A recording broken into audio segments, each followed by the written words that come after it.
कहानी शुरू होती है और अपनी फीमेल लीड सूजंग को देखते हैं जो अपने दोस्तों से कहती है, गाइस तुम लोग को पता है इस बार मैं अपने क्रश को कन्फेस करने वाली हूँ। लेकिन उसकी दोस्त ज्यादा ध्यान नहीं देती। सूजंग कहती है, क्या तुम लोग पूछने नहीं वाली कि मैं किसको पसंद करती हूँ। उसकी दोस्त मिन्हा कहती है, हम पहले से जानते हैं कि वो दोजिन है। सूजंग उसका मुंह बंद करके कहती है, धीमे बात करो वरना वो सुन लेगा। फिर सूजंग हमें दोजिन के बारे में बताती है कि वो बहुत अच्छा दिखता है, उसकी पर्सनालिटी अच्छे है, उसके ग्रेड्स अच्छे हैं और वो स्कूल के आइडल की तरह है। लेकिन सिर्फ यही कारण नहीं है कि जिस वजह से मैं उसे पसंद करती हूँ। फिर पहले का सीन देखते हैं जब ये साल शुरू हुआ था। टीचर बोर्ड पर क्वेश्चन लिखते हैं और कुछ बच्चों से कहते हैं आकर इसे सॉल्व करो। और सूजंग सोचने लगती है, यार मुझे को क्यों चुना गया। वो बोर्ड पर जाती है लेकिन सॉल्व ही नहीं कर पा रही थी क्योंकि वो मैथ में बहुत ज्यादा बुरी थी। वो सोचने लगती है कि सब लोग सॉल्व करके जा रहे हैं लेकिन मुझे ही समझ में नहीं आ रहा। तभी वो इमेजिन करने लगती है कि सब लोग कह रहे हैं क्या ये इतनी सी भी चीज सॉल्व नहीं कर सकती। लेकिन तभी वहाँ पर कोई आता है जो कि उसके बदले उस प्रॉब्लम को सॉल्व कर देता है। देखते हैं वो कोई और नहीं बल्कि दोजिन था जो कि उसे चुप रहने का इशारा करता है। उसके क्रश ने उसकी मदद करी, इस वजह से सूजंग ब्लश करने लगती है और ये बातें वो अपने दोस्तों को बता रही थी कि आखिर उसे प्यार कैसे हुआ। खैर मैं तुम लोगों को ये बताना चाहती हूँ कि मैं अपनी फीलिंग्स कन्फेस करने वाली हूँ। लेकिन उसकी दोस्त ध्यान नहीं देती। सूजंग कहती है, हे क्या तुम लोग मेरी बात नहीं सुन रहे हैं। मीना कहती है, ठीक है कन्फेस करो, रिजेक्ट हो जाओ उसके बाद चिल मारना। अरे मतलब इतना गुस्सा होने वाली बात नहीं है, मैं तो बस ऐसे ही कह रही थी। ठीक है मैं तुम्हारी मदद करूंगी, तो स्कूल के बाद हम लोग तोबोकी खाते हुए इस बारे में बात करेंगे। और हाँ यूरी तुम कहीं नहीं जाओगी, तुम भी हमारे साथ आ रही हो। यूरी कहती है, लेकिन मुझे ग्राम स्कूल जाना है। फिर वो लोग खाते हुए आपस में प्लान बनाते हैं कि सूजंग एक लेटर दोजिन को लिख कर देगी। फिर वो लोग खाना खा लेते और सूजंग सोचती है, जैसा कि मुझे उम्मीद थी ये लोग किसी काम नहीं आए, ऊपर से मैं स्टोन पेपर में हार गई और मुझे पेमेंट करनी पड़ी। तभी मिन्हा कहती है कि सूजंग कल तुम कन्फेस करने वाली हो, उसके लिए गुड लक। सूजंग मुस्कुराते हुए कहती है कि तुम लोगों का बहुत बहुत शुक्रिया गाइस। फिर नेक्स्ट सीन देखते हैं वो घर पर थी और सोचती है, मैं जानती हूँ कि दोजिन के साथ मेरा एक भी चांस नहीं है, लेकिन अगर मैंने अभी उसे कन्फेस नहीं करा तो फिर मैं उसे बाद में भी कभी लेटर नहीं दे पाऊंगी। और बहुत सारी चीजें हैं जिनके बारे में मैं उसे बताना चाहती हूँ। मुझे पता है मैं ये कर सकती हूँ, मैं जल्दी सो जाऊंगी और जल्दी उठूंगी। सूजंग बैग चेक कर रही थी, तभी उसे रियलाइज होता है वो अपना फोन वहीं छोड़ गई है जहाँ पर वो लोग तोबोकी खाने के लिए गए थे। फिर नेक्स्ट सीन देखते हैं वो वापस जाती है तो उसका फोन वहाँ पर उसे मिल जाता है। वो घर जा रही थी तभी किसी से टकरा जाती है, उस पर्सन का बैग गिर जाता है और सूजंग उसे बैग वापस करने लगती है। लेकिन देखते हैं कि वो जिस इंसान से टकराई थी वो कोई और नहीं बल्कि दोजिन था। सूजंग सोचने लगती है कि दोजिन यहाँ पर क्या कर रहा है, क्या मुझे हेलो कहना चाहिए। ये रात को भी कितना ज्यादा हैंडसम दिख रहा है, लेकिन मेरी क्या हालत बनी हुई है। तभी वहाँ पर दोजिन का दोस्त आता है और कहता है, क्या तुम इस लड़की को जानते हो। लेकिन दोजिन इनकार कर देता है और वहाँ से जाने लगता है। सूजंग को तो समझ ही नहीं आता कि आखिर ये हुआ क्या। फिर नेक्स्ट सीन देखते हैं वो पूरी रात इस वजह से रोती है और सोचने लगती है, मैं स्कूल नहीं जाना चाहती, मैं दोजिन का सामना कैसे करूंगी, उसको तो मैं याद तक नहीं दी। ये सोचकर मुझे बहुत ज्यादा रोना आ रहा है। लेकिन मेरे अंदर एक बुरी आदत है कि मुश्किलों का सामना करने के बजाय मैं वहाँ से भाग जाती हूँ। फिर नेक्स्ट सीन देखते हैं वो उस रूम में लेटी हुई थी जहाँ पर स्पोर्ट्स का सामान रखा था और वो कह रही थी, आखिर मैं हमेशा से ऐसी क्यों हूँ, मैं बिल्कुल भी नहीं बदली हूँ पहले की तरह, मुझे अभी भी डर लगता है। पहली क्लास शुरू होने में 10 मिनट बचे हैं, मुझे लगता है कि तब तक मुझे खुद को तैयार कर लेना चाहिए। फिर थोड़ी देर बाद देखते हैं कि सूजंग सो गई थी। फिर वो सोकर उठती है और हैरानी की बात ये थी जब वो आँख खोलती है तो उसके सामने एक लड़का लेटा हुआ था। सूजंग इतनी जोर से चिल्लाती है कि उस लड़के के कान से तो खून ही निकल आता है। वो लड़का कहता है, तुम यहाँ पर क्या कर रही हो। सूजंग कहती है, ये तो मेरी लाइन है, तुम बताओ तुम यहाँ पर क्या कर रहे हो। वो लड़का कहता है, मैं तो क्लास स्किप कर रहा था। सूजंग सोचती है, क्या पहले ही क्लास स्किप कर रहा था, खैर मेरा इससे कोई लेना देना नहीं, मुझे चलना चाहिए। फिर वो उस लड़के से कहती है, मैं यहाँ पर पहले आई थी इसलिए तुम्हें कोई और जगह ढूंढनी चाहिए। वो लड़का कहता है, तुम कितने बजे आई थी। सूजंग कहती है, मैं 8:30 बजे आई थी। वो लड़का कहता है कि मैं यहाँ पर तुमसे पहले यानी कि 8 बजे आया था। सूजंग कहती है, नहीं जब मैं यहाँ पर आई थी तब यहाँ पर कोई नहीं था। लेकिन देखते हैं सच्चाई क्या थी। वो लड़का जिसका नाम जेयून था वो पहले से वहाँ पर मौजूद था। सूजंग रोने में इतनी बिजी थी कि उसने जेयून पर ध्यान ही नहीं दिया था और जब वो सो गई थी तो खुद ही लुढ़कते हुए वो जेयून के पास आ गई थी। ये सब रियलाइज करने के बाद सूजंग कहती है, लगता है मेरी गलती है, मुझे माफ कर दो। जेयून कहता है कि तुम इतनी जोर से चिल्ला रही थी कि अब मेरी नींद खुल गई है। सूजंग कहती है, तो फिर तुम्हें घर पर जाकर सोना चाहिए ना। जेयून कहता है तुम्हें इस बात से क्यों फर्क पड़ता है, शुरुआत से ये जगह मेरी ही थी। सूजंग कहती है क्या कहा, स्पोर्ट स्टोरेज तुम्हारी जगह थी। जेयून कहता है जरा दीवार पर ध्यान दो, वहाँ पर मेरा नाम लिखा हुआ है, इसलिए अगर तुम्हें अब से क्लास स्किप करनी है तो फिर कोई और जगह ढूंढ लो। सूजंग कहती है कि नहीं, मुझे ये जगह पसंद आई है और मैंने तुमसे बता दिया कि जो यहाँ पहले आएगा ये जगह उसकी हो जाएगी। जेयून उससे घूरने लगता है। तभी सूजंग टाइम देखती है कि बहुत वक्त बीत चुका है। वो जाने के लिए वहाँ से खड़ी होती है, तभी उसका लेटर गिर जाता है। सूजंग ने ध्यान ही नहीं दिया था, वो वहाँ से जाने लगती है। तभी जेयून कहता है हे, लगता है कि तुम कुछ भूल रही हो। सूजंग लेटर लेने जा रही थी पर जेयून उसे नहीं देता। सूजंग कहती है हे, मेरा लेटर मुझे वापस करो। जेयून कहता है ये बताओ कि तुम कौन से ग्रेड में हो। सूजंग कहती है मैं सेकंड ईयर में हूँ और तुम। जेयून बताने जा रहा था लेकिन तभी सूजंग उससे लेटर छीन लेती है। जेयून कहता है कि आजकल के वक्त में कौन लेटर देकर कन्फेस करता है, कितना बचकाना तरीका है। सूजंग कहती है मैं लेटर देकर कन्फेस करूँ या फिर मैसेज भेजकर, इससे तुम्हारा कोई लेना देना नहीं। वो जाने लगती है। तभी जेयून कहता है हे, क्या तुम्हें मेरी मदद चाहिए? मैं तुम्हारी मदद करूंगा ताकि तुम जिस इंसान को लेटर देने जा रही हो तुम दोनों के बीच में सब अच्छे से हो। सूजंग कहती है अच्छा, तो फिर तुम मेरी मदद कैसे करने वाले हो? जेयून कहता है कि मैं तुम्हारी मदद कर सकता हूँ क्योंकि मैं दोजिन का छोटा भाई हूँ। सूजंग कहती नहीं, तुम झूठ बोल रहे हो। जेयून कहता है मैं झूठ क्यों बोलूंगा। सूजंग कहती है लेकिन दोजिन ने तो कहा था कि उसका कोई छोटा भाई नहीं है। फिर वो याद करती है कि उसने दोजिन की बातों को सुना था। जब दूसरी लड़कियों ने उसके भाई के बारे में पूछा था तो दोजिन ने मना कर दिया था। और सूजंग सोचने लगती है अच्छा, तो दोजिन का कोई भाई नहीं है। जेयून बताता है कि ऐसा इसलिए क्योंकि मैंने मना करा था कि स्कूल में ऐसा दिखाना कि वो मुझे नहीं जानता है। सूजंग सोचने लगती है क्या ये सच में दोजिन का छोटा भाई है। जेयून कहता है तो बताओ तुम्हें मेरी मदद चाहिए या फिर नहीं। सूजंग कहती है कि तुम मेरी मदद आखिर कैसे करने वाले हो। जेयून कहता है मैं अपने उस भाई की डायरी चुरा सकता हूँ या फिर कुछ और। सूजंग कहती है रहन दो क्योंकि ये कुछ ज्यादा ही हो जाएगा। जेयून कहता है तो फिर कैसा रहेगा कि तुम उसकी कमजोरी को ढूंढो और उसका बहाना बनाकर उसे डेट करो। सूजंग कहती है यकीन नहीं हो रहा कि तुम सीरियसली ये कह रहे हो। जेयून कहता है तो तुम क्या चाहती हो, मैं क्या करूँ? सूजंग कहती है कि कुछ नॉर्मल करो। तभी जेयून उसे कैंडी देता हुआ कहता है दोजिन को कैंडीज, गमीज और मीठी चीजें काफी पसंद है। सूजंग कहती क्या सच में? लेकिन मैंने ऐसी चीजें उससे स्कूल में खाते हुए तो नहीं देखा। जेयून कहता है क्योंकि वो अपनी इमेज स्कूल में अच्छी रखना चाहता है और घर पर ठूस ठूस कर खाता है। सूजंग सोचती है क्या वो ऐसी चीज खाता है, कितना क्यूट है। जेयून कहता है तो बताओ ये जानकारी तुम्हारे काम आई है ना। सूजंग कहती है लेकिन आखिर तुम मेरी मदद क्यों कर रहे हो। जेयून कहता है क्योंकि ये सब करना काफी मजेदार है। वैसे भी अगर तुम मदद नहीं चाहती हो तो कोई बात नहीं। सूजंग कहती है कि नहीं, मैं मदद चाहती हूँ। जेयून उसे अपना नंबर दे देता है। सूजंग सोचती है यकीन नहीं हो रहा कि दोजिन का एक छोटा भाई है। ये दोनों एक जैसे तो बिल्कुल भी नहीं देखते, कहीं ये झूठ तो नहीं बोल रहा। नेक्स्ट सीन देखते हैं लंच टाइम पर वो लोग लंच लेने के लिए जा रहे थे और मीना कहती है तुम्हें यकीन है तुम्हारी तबीयत ठीक है क्योंकि तुम लंच टाइम पर स्कूल आई हो। सूजंग कहती है कि मैं ठीक हूँ, मैंने कहा ना कि मैं ज्यादा सो गई थी इसलिए मुझे देर हो गई। मीना कहती है ये बताओ क्या तुमने अपने क्रश से बात करी। सूजंग कहती है वेल मैं पहले उसके करीब जाना चाहती हूँ। मीना कहती है हाँ ये शायद काम कर सकता है। सूजंग कहती है कि मुझे भूख लग रही है, चलो स्नैक शॉप चलते हैं। फिर वो लोग स्नैक शॉप आते हैं और सूजंग बहुत सारी मीठी चीजें खरीदती है। मीना कहती तुमने इतनी चीजें क्यों खरीद ली, लेकिन सूजंग बात को टाल देती है और मीना सोचने लगती है मुझे लगता है कुछ तो गड़बड़ है। फिर सूजंग क्लास जा रही थी और सोचती है मैं अभी भी उस बारे में सोच रही हूँ कि वो मुझे नहीं पहचाना था। सूजंग उस बारे में सोचना बंद करो, हिम्मत से काम लो। दोजिन के आसपास बहुत सारे लोग होते हैं इसलिए उसके लिए मुश्किल होगा सबके नाम याद रखना, लेकिन मैं उसके करीब जा सकती हूँ क्योंकि मुझे पता है कि उसे क्या पसंद है। लेकिन मुझे उसको ये सब कुछ देने का सही वक्त मिल ही नहीं पा रहा क्योंकि हमेशा उसके आसपास बहुत सारे लोग मौजूद रहते हैं। तभी वहाँ पर एक लड़की आकर दोजिन को बुलाती है। पता चलता है इसका नाम यूना है और ये स्कूल में काफी पॉपुलर है। सूजंग सोचने लगती है क्या ये बात सच है कि यूना दोजिन को पसंद करती है। मैं ये बात मानना तो नहीं चाहती लेकिन ये लोग साथ में काफी अच्छे लगते हैं। मैं उसको ये सब सामने से नहीं दे सकती लेकिन मेरे पास कोई और रास्ता है। देखते हैं कि सूजंग दोजिन के लॉकर में उन सारी मीठी चीजों को छुपा देती है और सोचने लगती है कि मुझे लगता है कि घर पर ये सब उसे खाकर बहुत अच्छा लगेगा। तभी उसके पास जेयून का मैसेज आता है कि मैं थर्ड पीरियड स्किप करने वाला हूँ। सूजंग सोचती है हमेशा क्लास स्किप करता रहता है, क्या ये कभी क्लास भी जाता है? थर्ड पीरियड, ये तो पीई टीचर का होने वाला है, मुझे भी नहीं पसंद है। फिर वो जेयून को रिप्लाई करके बता देती है कि वो आ रही है। फिर नेक्स्ट सीन देखते हैं वो इस बारे में जेयून को बताती कि उसने लॉकर में उन स्वीट्स को रख दिया है। जेयून कहता है क्या तुम सच में सीरियस हो? उसे कैसे पता चलेगा कि वो सब कुछ तुमने रखा है? सूजंग कहती है ये बात तो सच है, लेकिन जब तक उसे खाने में मजा आ रहा है तब तक मुझे कोई दिक्कत नहीं। वैसे ये बताओ जो मैंने कैंडी दी थी उसे पसंद आई? जेयून कहता है हाँ उसे काफी पसंद आई। सूजंग कहती है क्या सच में? मैं बहुत ज्यादा खुश हूँ। जेयून कहता है वेल उसको ये सारी चीजें देने का एक और अच्छा तरीका है, और वो तरीका ये है कि सारी चीजें बस उसके मुंह पर फेंक कर मार दो। मतलब तुम उसे मीठी चीजें दोगी और वो सीधा उसके दिमाग में घुस जाएंगी, और माफी के तौर पर उसे गमीज दे देना, तब उसे पता चल जाएगा कि आखिर तुम कौन हो। मतलब उसने कहा था वो तुम्हें नहीं जानता बल्कि तुम लोग क्लासमेट्स हो। वैसे भी तुम्हारे पास खोने के लिए कुछ नहीं है, इसलिए कोशिश कर कर देख लो। फिर नेक्स्ट सीन देखते सूजंग क्लास में यही सोच रही थी, उसके मुंह पर फेंक कर मारना क्या बकवास है। उसने कहा था कि वो मेरी मदद करेगा, लेकिन वो बस मुझसे बकवास करे जा रहा है। तभी मिन्हा कहती है कि तुम क्या कर रही हो, हम लोगों को क्लास जाना है। सूजंग कहती है कि तुम लोग जाओ, मैं दरवाजा बंद करके आ जाऊंगी। मिन्हा कहती है तुम फिर से दोजिन के बारे में सोच रही हो, क्यों अपना वक्त बर्बाद कर रही हो? वैसे अगर तुम चाहो तो तुम्हारे बारे में मैं उसे बता सकती हूँ। फिर वो दोजिन को आवाज लगाकर कहती है कि मुझे तुम्हें कुछ जरूरी बात बतानी है। सूजंग उसका मुंह बंद कराने के लिए उसकी तरफ गमीज फेंक कर मारती है, लेकिन वो गमीज सीधा दोजिन के मुंह पर जाकर लगती है। सूजंग कहती है दोजिन तुम यहाँ पर, प्लीज मुझे माफ कर दो। दोजिन कुछ नहीं कहता, उन गमीज को उसकी टेबल पर रख कर आगे चला जाता है। सूजंग सोचने लगती है मैं तो गई काम से, वो काफी नाराज लग रहा है। फिर नेक्स्ट सीन देखते हैं क्लास के दौरान वो सदमे में बैठी हुई थी। मीना कहती है इसकी शक्ल कैसी बनी हुई है यार, मैंने तो कुछ करा भी नहीं। यूरी कहती है मैंने तुमसे कहा था ना कि हद से ज्यादा मजाक मत करना। तभी टीचर कहते हैं कि असाइनमेंट बनानी है, इसलिए 4 लोगों का ग्रुप बना लो। मीना कहती है कि यार हम लोगों के ग्रुप में बस एक ही इंसान कम है। यूरी कहती है तुम अजीब चीजें करती रहती हो, इसलिए तुम ही किसी को ढूंढ कर लाओगी। लेकिन तभी दोजिन आकर कहता है अगर कोई दिक्कत नहीं है तो क्या मैं तुम्हारे ग्रुप को ज्वाइन कर सकता हूँ। फिर सूजंग को देखते हैं जिसे यकीन ही नहीं हो रहा था दोजिन यहाँ पर क्या कर रहा है। फिर नेक्स्ट सीन देखते हैं वो इस बारे में जेयून से बताती है कि इस हफ्ते मैं दोजिन से मिलने वाली हूँ। जेयून कहता है हाँ हाँ समझ कर, लेकिन इतने पास आकर क्यों बता रही हो? सूजंग कहती है क्योंकि तुम जाग ही नहीं रहते, मैं पिछले आधे घंटे से तुम्हारे जागने का इंतजार कर रही हूँ। खैर मुझे ये बताना है कि दोजिन ने हमारे ग्रुप को ज्वाइन कर लिया है। जेयून कहता है क्या कहा? अपने मुंह पर गमीज पढ़ने के बाद भी? सूजंग कहती है सच कहूँ तो मुझे लगा था तुम्हारे जो प्लान्स हैं वो सब बकवास होते हैं, लेकिन अब मैं तुम पर शक नहीं करूंगी। जेयून कहता है हाँ समझ गया, मुझे तुम पर गर्व है मेरी स्टूडेंट। सूजंग कहती है कि तुम मेरी तफरी उड़ा रहे हो है ना? जेयून कहता है खैर मुझे सोना है, अब तुम यहाँ से जा सकती हो। सूजंग कहती है ठीक है, वीकेंड खत्म होने के बाद मैं तुम्हें सब कुछ बताऊंगी। उसके जाने के बाद जेयून सोचने लगता है आखिरकार दोजिन के दिमाग में चल क्या रहा है। फिर नेक्स्ट सीन वीकेंड का देखते हैं। सूजंग तैयार होकर दोजिन का इंतजार कर रही थी। दोजिन वहाँ पर आ जाता है। सूजंग सोचने लगती है यूनिफॉर्म नहीं पहना है तब भी कितना ज्यादा कूल लग रहा है। फिर वो लोग कैफे में आ जाते हैं और सूजंग सोचती है क्या मैं कोई सपना देख रही हूँ कि स्कूल के बाद भी मैं दोजिन से मिल रही हूँ। तभी दोजिन कहते हैं हे क्या तुमने मेरी बात सुनी, मैं क्या कह रहा था? सूजंग कहती है हाँ मैंने सुना, तुम सही कह रहे थे क्योंकि तुम टॉप स्टूडेंट ठहरे। और वो सोचने लगती है अरे यार जल्दबाजी में मैंने ये क्या कह दिया, मैं बिल्कुल भी ध्यान नहीं दे पा रही हूँ क्योंकि मैं बस उसको घूरी जा रही हूँ। उसको घूरता देखकर दोजिन कहता है क्या तुम्हें मुझसे कुछ कहना है? सूजंग कहती है नहीं तो मैं तो उस पर फोकस कर रही थी। फिर वो काम पर ध्यान देने लगती है और दोजिन को देखते हैं जो कि उसको देखकर कुछ सोच रहा था। फिर थोड़ी देर बाद देखते हैं सूजंग कहती है कि मैं कॉफी लेकर आती हूँ। फिर वो कॉफी लेने के लिए गई थी, तभी उसे कुछ डेजर्ट नजर आते हैं। फिर वो उन्हें खरीद लाती है और कहती है कि पहले हम लोग कुछ खा लेते हैं। दोजिन कहता है कि तुम्हारा शुक्रिया, ये अच्छे दिख रहे हैं। सूजंग सोचने लगती है लगता है ये इंजॉय कर रहा है, मुझे मीठी चीजें ज्यादा पसंद नहीं है लेकिन ये इतनी भी बुरी नहीं है। सूजंग को मुस्कुराता देखकर दोजिन कहता है क्या हो गया? सूजंग कहती है कि मैं बस सरप्राइज हूँ क्योंकि मुझे लगा ही नहीं था कि तुम मुझसे बात करोगे, तुम बहुत ज्यादा पॉपुलर हो और उस वक्त तुमने मुझे पहचाना भी नहीं था। दोजिन कहता है तुम कब की बात कर रही हो? सूजंग कहती है हम लोग जब सड़क पे टकरा गए थे तब तुमने मुझे नहीं पहचाना था। दोजिन कहता है हम ऐसी सिचुएशन में थे कि मुझे दिखाना था कि मैं तुम्हें नहीं जानता हूँ, मुझे माफ कर देना, मुझे नहीं लगा था कि मैंने तुम्हें तकलीफ पहुंचा दी और तुम तो मेरी क्लासमेट हो, आखिरकार मैं तुम्हें क्यों नहीं पहचानूंगा। और ये सारी बातें सुनने के बाद सूजंग को थोड़ा सुकून मिलता है। फिर नेक्स्ट सीन देखते हैं वो लोग अपने अपने घर जा रहे थे, लेकिन तभी दोजिन उसका हाथ पकड़ के अपनी तरफ खींच लेता है। ऐसा इसलिए था क्योंकि वहाँ से साइकिल जा रही थी और सूजंग उससे टकराने वाली थी। दोजिन उस साइकिल वाले से कहता है कि फुटपाथ के ऊपर आखिर साइकिल कौन चलाता है। फिर वो सूजंग से कहता है क्या तुम ठीक हो। सूजंग कहती है हाँ मैं तो बिल्कुल ठीक हूँ। लेकिन तभी वहाँ पर यूना आती है और कहती है कि दोजिन तुम यहाँ पर क्या कर रहे हो। दोजिन कहता है कि हम लोग एक ग्रुप प्रोजेक्ट के ऊपर काम कर रहे थे और सूजंग सोच रही थी कि ये कितनी प्रीटी है, मैंने इससे इतने करीब से तो कभी नहीं देखा। तब यूना सूजंग को हाय बोलती है और दोजिन से कहती है तुम फ्री हो ना, चलो मेरे साथ चलो। दोजिन कहता है कि मैं तुमसे मंडे को मिलता हूँ सूजंग। फिर वो लोग जाने लगते और सूजंग फिर से सोचने लगती है कि मैं ये बात मानना नहीं चाहती लेकिन ये लोग साथ में अच्छे लगते हैं। वैसे क्या इन दोनों के बीच कुछ चल रहा है, मैं कल इस बारे में जेयून से पूछूंगी। फिर वो जेयून से मिलती है और जेयून कहता है तो बताओ क्या हुआ। सूजंग कहती है कि ज्यादा कुछ तो नहीं हुआ लेकिन दोजिन ने मुझे गले लगाया। जेयून कहता है ऐसा इसलिए क्योंकि तुम्हारा एक्सीडेंट होने वाला था। सूजंग कहती है इसके अलावा हम लोग यूना से भी टकराए थे, ये बताओ क्या दोजिन और वो डेट कर रहे हैं। जेयून कहता है नहीं, साफ तौर पर कहा जाए तो वो उसे स्टॉक कर रही है और इसके अलावा वो हर जगह दोजिन का पीछा करती रहती है। सूजंग कहती है कि वो दोजिन को पसंद करती है, इसका मतलब वो मेरी राइवल है। लेकिन वो कितनी प्रिटी है, मेरा तो कॉन्फिडेंस ही गिर गया। जेयून कहता है क्या तुम्हें लगता है वो इकलौती है जो कि दोजिन को पसंद करती है, और इसके अलावा ये बात मत भूलो कि तुम्हारे पास मैं हूँ। क्लास में हर कोई वो नहीं है जो कि उसकी फैमिली तक पहुँच पाता है। सूजंग कहती है वैसे तुम सही कह रहे हो, दोजिन काफी ज्यादा पॉपुलर है। और जेयून ये सोच रहा था कितनी बुद्धू है, पहले तो खुश हो जाती और अगले ही पल उदास हो जाती है। छोटी छोटी चीजें उसे उदास भी कर देती हैं और उसे खुश भी कर देती हैं। शायद मुझे इस बात से फर्क नहीं पड़ता लेकिन कुछ भी हुआ तो ये मेरी परेशानी बन सकती है। लेकिन तभी सूजंग उसके पास आकर कहती है तुम्हारे फेस पर क्या हुआ, यहाँ पर चोट लगी है। उसे इतना करीब देखकर तो जेयून काफी ज्यादा हैरान हो जाता है। वो उसका हाथ दूर कर कर कहता है तुम क्या कर रही हो। और सूजंग सोचने लगती है क्या ये नाराज हो गया क्योंकि मैंने इसके फेस को टच करा। वो जेयून से कहती है वैसे क्या तुम्हारी लड़ाई हुई है। जेयून कहता है इससे तुम्हें क्या फर्क पड़ता है। सूजंग सोचने लगती है कहीं ये सच में गुंडागर्दी करने वाला तो नहीं है। वैसे अब जब मैं सोच रही हूँ तो ये चीज इस पर सूट करती है। लेकिन तभी धड़ाम से दरवाजा खुलता है और टीचर आकर कहते हैं क्लास चल रही है और तुम लोग यहाँ पर क्या कर रहे हो। टीचर ने सूजंग को नहीं देखा था इसलिए वो जल्दी से छुप जाती है और सोचने लगती है टीचर ने कहा था अगर मैं फिर से पकड़ी गई तो वो मेरे पेरेंट्स को बता देंगे। जेयून धीमे से कहता है अच्छा तो अकेले अकेले छुप रही हो। सूजंग कहती है प्लीज सिर्फ इस बार मेरी मदद कर दो। जेयून मुस्कुराते हुए कहता है क्या होगा अगर मैंने मदद नहीं करी तो। तभी टीचर आकर जेयून के कान खींचने लगते। जेयून कहता है सर मेरी इयररिंग निकल जाएगी। टीचर कहते हैं मैंने तुमसे कहा था ना कि अगली बार पकड़े गए तो मैं तुमसे बहुत काम करवाऊंगा और तुम्हारा साथी भी यहीं पर कहीं छुपा है ना, जल्दी से बाहर निकलो। जेयून कहता है कि सर यहाँ पर कोई भी नहीं था, मैं अकेला आया था। फिर वो लोग चले जाते और सूजंग सोचने लगती कह तो रहा था कि मेरी मदद नहीं करेगा फिर भी मेरी मदद करी। तभी सूजंग देखती है कि जेयून का फोन वहीं पर छूट गया था और वो क्लास में बैठी सोच रही थी क्या मुझे फोन वापस कर देना चाहिए लेकिन मुझे पता ही नहीं कि वो किस क्लास में है। तभी जेयून उसे किसी और के फोन से मैसेज करता है कि मेरा फोन नर्स ऑफिस में ले आना। सूजंग सोचने लगती है नर्स ऑफिस, क्या ये बीमार है इसीलिए क्लास स्किप कर रहा है। तभी मिन्हा आकर कहती है कि सूजंग आखिर ये कौन है, वैसे मैंने पहले ये नाम कहीं सुना है। सूजंग कहती है क्या तुम इसे जानती हो। मिन्हा कहती अरे हाँ, एक ग्रुप को पिछले साल स्पोकिंग करते हुए पकड़ा गया था, शायद ये उनमें से एक था। सूजंग कहती है क्या, मुझे तो पता ही नहीं था ऐसा भी कुछ हुआ था। मिन्हा कहती है स्कूल में ये काफी बड़ी बात बन गई थी, क्या तुम्हें सच में नहीं पता। वैसे तुम उसे कैसे जानती हो। सूजंग कहती है वेल मैं बस उसे ऐसे ही जानती हूँ। मिन्हा कहती है तुम्हें बुली तो नहीं करा जा रहा। सूजंग कहती है ऐसा कुछ भी नहीं है और वैसे भी देखने में वो कुछ इतना बुरा भी नहीं लगता। मिन्हा कहती है ऐसे बच्चों के साथ मत घूमा करो। सूजंग कहती है क्या तुम मेरी मॉम हो। मिन्हा कहती है तुम कहाँ जा रही हो। सूजंग कहती है मैं बाथरूम जा रही हूँ। फिर सूजंग जाते हुए सोचने लगती है स्कूल में स्मोकिंग करना क्या वो सच में एक डेलिक्वेंट है। मैं सोच रही हूँ क्या दोजिन को पता होगा क्या, इसी वजह से वो लोग करीब नहीं है। और वैसे भी अगर मैं जेयून को समझाऊंगी तो वो कौन सी मेरी बात सुनेगा। फिर वो नर्स ऑफिस में आकर जेयून को ढूंढने लगती है। उसे जेयून की आवाज आती, वो पर्दा हटाती है तो देखते हैं कि जेयून के साथ इस वक्त यूना थी जो उसके काफी करीब लग रही थी। उन लोगों को इस हालत में देखने के बाद तो सूजंग कुछ और ही इमेजिन करने लगती है। जेयून के नर्स ऑफिस जाने से कुछ वक्त पहले देखते हैं उसके दोस्त कहते हैं जेयून तुम आ गए, तुम कहाँ पढ़ते, क्या तुम फिर से क्लास स्किप कर रहे हो। जेयून कहता है 1 मिनट के लिए मुझे अपना फोन दो। फिर वो उस लड़के के फोन से सूजंग को मैसेज कर देता है कि मेरे फोन को नर्स ऑफिस लेकर आओ। जेयून का दोस्त कहता है लगता है फिर से तुम क्लास स्किप करने जा रहे हो। फिर जेयून जब नर्स ऑफिस आता है तो यूना पहले से वहाँ पर मौजूद थी। उसको देखकर जेयून जेयून वापस जाने लगता है। यूना कहती है कि तुम कहाँ पर जा रहे हो? अच्छा हुआ तुम यहाँ पर आ गए, मुझे चोट लगी है पर नर्स यहाँ पर है ही नहीं। जेयून कहता है तुम्हें मुझसे क्या चाहिए? यूना कहती है कि मेरे स्क्रैच लग गया, इसके ऊपर दवा लगा दो। फिर वो उसके दवा लगा रहा था। यूना कहती है क्या तुम पूछने नहीं वाले कि मुझे चोट कैसे लगी? जेयून कहता है मैं जानने के लिए क्यूरियस नहीं हूँ। यूना कहती है झूठा कहेगा, तुमने इतनी जोर से बांध दिया है, लगता है कि मेरा हाथ उखड़कर अलग ही गिर जाएगा। जेयून कहता है अगर तुम्हें इतना टाइट लग रहा है तो फिर खुद बांध लो। यूना कहती है वैसे तुम्हारे लिप के ऊपर क्या हुआ? यह काफी बुरी चोट लग रही है। वो उसे छूने जा रही थी, तभी जेयून उसका हाथ रोककर कहता है इससे तुम्हारा कोई लेना देना नहीं। यूना कहती है मैं रुक नहीं सकती क्योंकि तुमने मेरी मदद करी है, लाओ मैं भी तुम्हारे ऊपर दवा लगा देती हूँ। तुम्हारे पास तुम्हारा फेस ही बचा है, अगर इसे भी कुछ हो गया तो फिर तुम क्या करोगे? और तभी वहाँ पर सूजंग आ गई थी जिसने की इस सिचुएशन का कुछ गलत ही समझ लिया था। वो माफी मांगकर जाने लगती, तभी जेयून उसे रोककर कहता है कि तुम किस बात की माफी मांग रही हो? मुझे पता है तुम्हारे दिमाग में क्या चल रहा है, गलत बातें सोचना बंद करो। यूना भी कहती है कि जेयून को चोट लग गई थी इसलिए मैं बस दवा लगा रही थी, वो बच्चों की तरह मना कर रहा था तो मैं जबरदस्ती दवा लगाने लगी। जेयून कहता है कि मुझे क्या करना होगा कि तुम यहाँ से दफा हो जाओ। यूना कहती है वेल मुझे लगता है बेहतर रहेगा अगर तुम घुटनों पर आकर मुझसे जाने के लिए कहो तो। सूजंग सोचने लगती है आज तो मुझे यूना का एक अलग ही रूप देखने को मिल रहा है। तभी यूना कहती है तुम तो वही लड़की हो ना जो कि दोजिन के साथ थी, वैसे तुम जेयून को कैसे जानती हो? तुम लोग तो अलग अलग क्लास में हो। जेयून कहता है कि तुम इस बात की इतनी इन्वेस्टिगेशन क्यों कर रही हो? मुझे अपने सीनियर से कुछ जरूरी बात करनी है इसलिए तुम यहाँ से दफा हो जाओ। यूना कहती है खैर तुम सही तो कह रहे हो, वैसे क्या तुम दवा नहीं लगाओगे? लेकिन जेयून मना कर देता है। यूना फर्स्ट एड बॉक्स को वापस रखने लगती है लेकिन तभी ऊपर से एक बॉक्स खिसक कर उसकी तरफ गिरने लगता है, लेकिन तभी वहाँ पर जेयून आता है जो उस बॉक्स को यूना के ऊपर गिरने से पहले बचा लेता है और कहता है कुछ मत कहना, मेरे हाथ अपने आप चलने लगे। यूना कहती है कि काफी बुरा हुआ, अगर तुम्हारी जगह दोजिन होता तो मैं तो बहुत ज्यादा ब्लश करने लगती। वैसे तुम्हारा शुक्रिया। जेयून कहता है हाँ हाँ अब जाओ यहाँ से। उसके जाने के बाद सूजंग कहती है क्या तुम और यूना एक दूसरे को जानते हो? लेकिन जेयून मना कर देता, लेकिन सूजंग के दिमाग में तो कुछ अलग ही ख्याल आता है और वो कहती है मुझे पता चल गया तुम यूना को पसंद करते हो। क्यों, मैंने सही कहा ना? शायद यही वजह है कि तुम मेरी मदद कर रहे हो क्योंकि वो